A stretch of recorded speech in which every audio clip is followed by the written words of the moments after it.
Time for our next guest. Kelly Otter is the co-owner of the Tutor Doctor in Geneva and West Chicago. He joins us now to talk how to keep kids engaged during these last few weeks of summer and to be ready for school in the fall. Hey, Kelly. Hey, how are you? Doing good, doing good. So this is a hot topic right now for parents because I'm sure they're experiencing a lot of different distractions with their kids being at home and trying to keep them focused on their education. Oh, absolutely. A lot of probably too much screen time this summer and all sorts of things going on, but there are better ways to keep them entertained.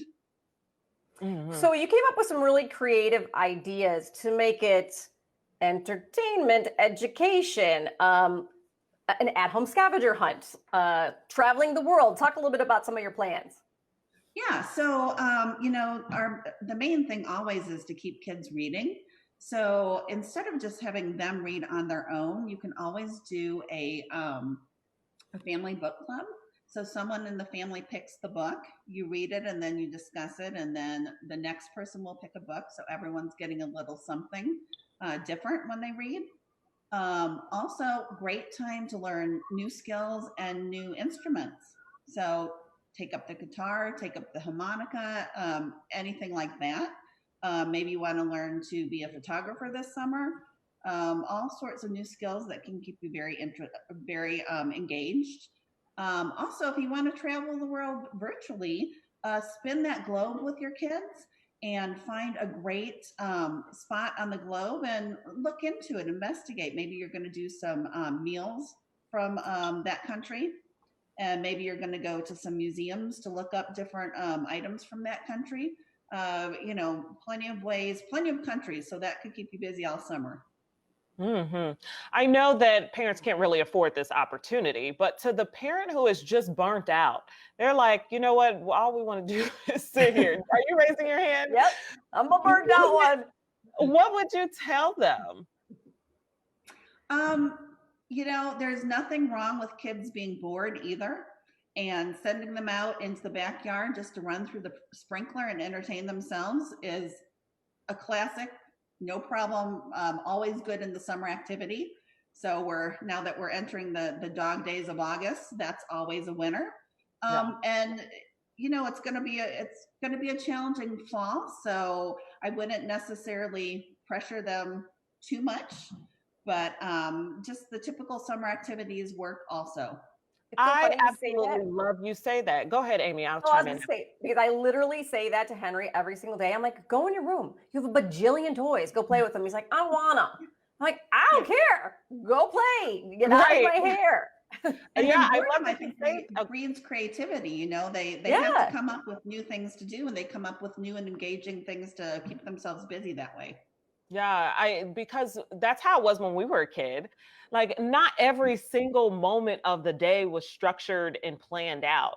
And so for you to be able to go, and it was different times where we were outside and we did go around the neighborhood and do things. I know people like to keep a closer eye on their kids these days, but to be able to let them go and roam around and walk to the ice cream store with their friends or things like that. Like, I think we need to get back to a little bit of that.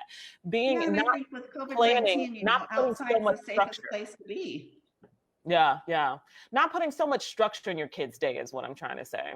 Yeah, and I like the way you've outlined stuff because none of it requires electronics. So if you don't have a lot of electronics, like you said, spin the globe or pull out a map and throw a dart, right? Or, this is all stuff that you can make happen pretty easily, like a scavenger hunt. Go in your backyard and start identifying stuff and then, look it up, read about it, figure out what it is. Yeah, because even if you spin the globe and people are like, well, how am I going to get over there?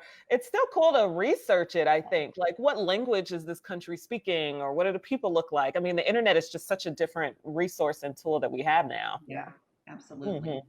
Kelly, how do we approach video games with our kids? Because I played video games when I was growing up. I know Amy's kids, they play like Fortnite and stuff like that. I think there's some value in them. There's some good things that come from them as well. And there's educational games out there too. Oh, absolutely. Even for the real young kids, there are educational games out there. And, I think the big thing is having someone monitoring how much time they are on these games every day and how much screen time they're having. And, there's nothing wrong with giving them some chores to do or an educational activity to do, with then rewarding them later on with a game also. So it doesn't have to be an all or nothing kind of day. Chores. I like that, Amy. Is Henry doing chores yet?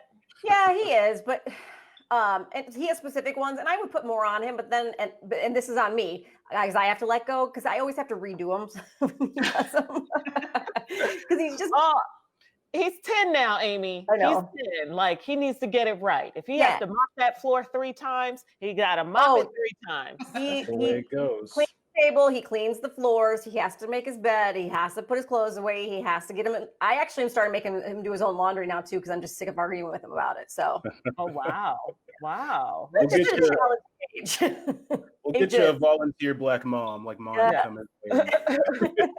And I'll stop telling you how you should parent your kid because I don't have any. I will take any and all suggestions all the time. Hey, Thank Kelly, you so much for joining us. Thank you. You're so welcome. Thank you for having me. Have a good one. You can learn more about how the Tutor Doctor can help your family at tutordoctor.com.